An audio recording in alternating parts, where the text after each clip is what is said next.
Ladies and gentlemen, you know my first guest tonight from Matlock in the classic, The Andy Griffith Show. This Saturday, he is starring in the thriller Gramps right here on NBC. Paulie showed you a clip.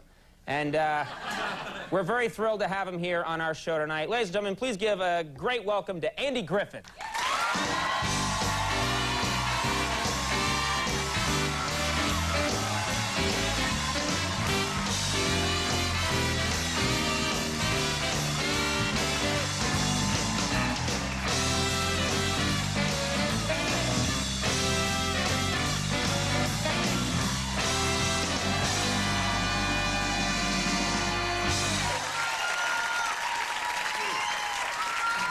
Thank you for having me. It's a real thrill to have you here tonight. I said at the top of the show, and it is no exaggeration. When I was growing up, I watched the Andy Griffith Show all the time, and then revisited it later on as a comedy writer when I was working on shows like The Simpsons, and we would sit around and we would watch the show and just marvel at what a great show it was, a fantastic cast, and amazing writing. Just amazing writing, and it still holds up today. It does. We had the best comedy writers in town. Jim Fritzell, Eric Greenbaum, Aaron Rubin, Harvey Bullock, and many more. And Don Knotts and I are both writers, and were writers then. And we all had an input into the show. We all worked at it. And it was different from a lot of the comedy shows of today. We didn't shoot with an audience, and we didn't shoot jokes. It was character comedy. It's very character-driven. And what I was saying, I mentioned this a little bit backstage, but what always impressed me so much about this show is it's something you don't see in TV anymore. TV moves so quickly now with MTV and all the shows that what you guys would do is you would have these scenes where you weren't afraid to have a long pause. You're sitting out on the park bench, and it would be hilarious. I know. Just, you know, 3 minutes. I know. You're not allowed to say, I know. I did know, and I do know. We took great pride in that. We took great pride. There was one little bit that we did over and over again. Don Knotts and I would sit out on the sidewalk, and Barney would say to Andy, "What are you going to do tonight?" And Andy would say, "I don't know." Barney says, "Me, I'm going to go home, take a nap, go to Thelma Lou's, look at TV." He'd say, "You don't know what you're going to do?" I said, "No." He said, "I'm going to go home, take a nap, go to Thelma Lou's, look at TV." "You don't know what you're going to do?" He said, "Me, home, nap, Thelma Lou's, look at TV." Thing like that could take about 3 minutes. There's not a joke in it. Yeah, and if you just, and if you just looked at the script on that, today, if you just looked at the script on that, you'd go, okay, what is this? Let's punch this up. Let's have Polly the Peacock run through. Let's jazz it up. But we knew, and we didn't have an audience sitting there. Audiences screw everything up. Well, not this one. Oh my God. Yeah. No, but I wanted to ask you also about one of the, you did a take as Andy Griffith. You played the straight man so often, but in such a very funny way on that show. And you did a take, I don't even know how to describe it. I think you probably know what I'm talking about. You did it. Well, my father was a very humorous man. And he did it. It was his take. It was his take. Like if we would listen to the Lone Ranger, the old radio show Lone Ranger, and at the end of the show they would say, "Who was that masked man?" And they'd say, "That was the Lone Ranger." And Daddy would look at me and he'd go. And if he saw a pretty girl, he'd go.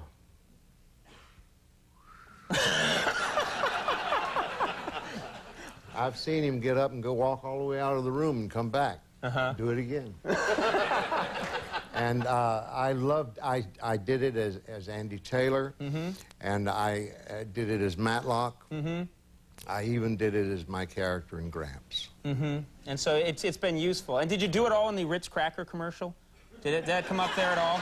I don't know. In the Ritz cracker commercial, I don't know why, but at some point I'd take a bite and I'd say, good cracker. See, there you go. It stuck.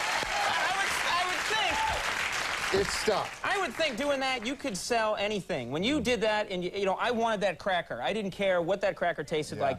I mean, you could sell olive loaf doing that. Just, you know, you could just bite into anything and go, good olive loaf, and I would. Cracker. It still is a good cracker. Still a good cracker. Yeah. All right. Are they getting paid for that, or is that a freebie? No, no. I've advertised lots of things. I've always avoided insurance companies and banks. Well, it's kind of hard to go, good bank. Yeah. Good lending institution. Yeah, right. It just doesn't work the same. Yeah, can you hang on 1 second? I want to do a commercial break. Sure, absolutely. I want to talk to you some more. Andy Griffith is here. Don't miss a thing. We'll be right back.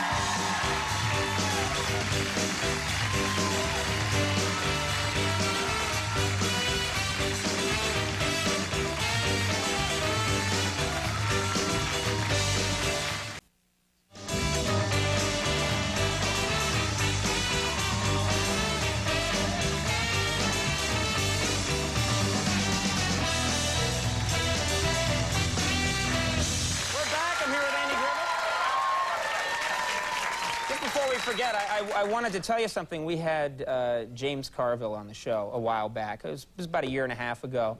And he's, of course, the political consultant to President Clinton. And very, you know, a lot of people gave him credit for Clinton winning the election. And he was on the show, and we started talking about the Andy Griffith Show. And it turns out he is one of the biggest fans in the world, and he knew the show cold. And that's all we ended up talking about. We actually have a clip from it, because it's fascinating. He almost knew too much about it. Take a look.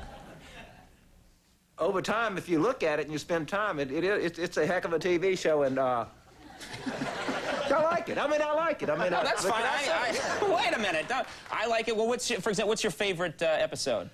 I like, you know, it's not fashionable to say, but Barney's motorcycle, when he got the motorcycle, I still love that one. But Ellie goes out with Andy. See, Ellie was the who goes out with Barney? Thelma Lou. Thelma Lou. Thelma Lou, right.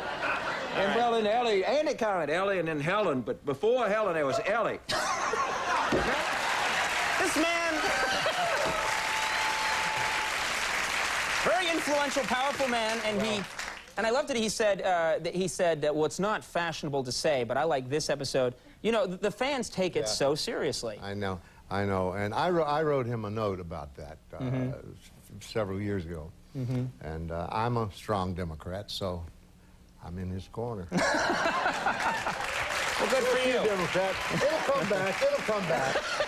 It'll be back. Yeah. I wanted to point out in the show that you're promoting now, Gramps, you have a sinister role, and that's actually how things started for you with A Face in the Crowd. And I was always interested because so many people, you established yourself as with these other shows as such a nice guy. Did you miss playing the sinister roles? Did you miss playing the bad guy? Is it fun? No. Yeah, I like to play anything I can get. I started out as, well, I was a school teacher, and then I was a nightclub comic.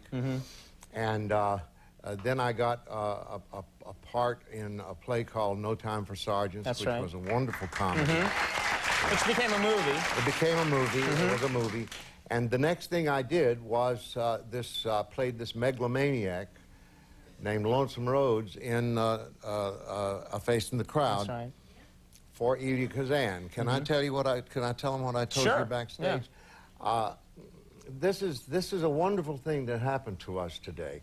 I haven't seen Elia. Elia Kazan, I can't say he made Marlon Brando, but he directed the biggest things there were on the waterfront. Streetcar Named Desire, East of Eden, Cat on a Hot Tin Roof, so many things. And he was my first big director, certainly my first film director. And we have kept in touch over the years, Christmas cards and things like that. And my wife wrote him a letter on legal paper on the airplane on the way in here yesterday. And she had it hand-delivered to his address here in New York. And I had no idea. We got back to the hotel after this morning's work, and he had called us. Oh, that's really He had great. called, and I called him back, and he came to the phone, and I talked to him. It was like talking, to my father. Wonderful. Yeah, that's really great. That's terrific. It's been a long time, too. Yeah. That's really fantastic. Yeah, he said, you're a good man. I said, you're a good man. And I said, how do you feel? He said, not too good. I said, I feel good spiritually. He said, think about me, will you? I said, I think about you every day. Well, that's very nice. That's terrific. That's really great. Mr. Griffith, I got to make sure I mention before I say goodbye, the TV movie Gramps is Saturday, May 20th at 8 on NBC, and of course Matlock is on ABC. And everyone knows where to find that. And I can't thank you enough for coming by. It was one of the perks of this job is to get to meet people like you. Thanks very much.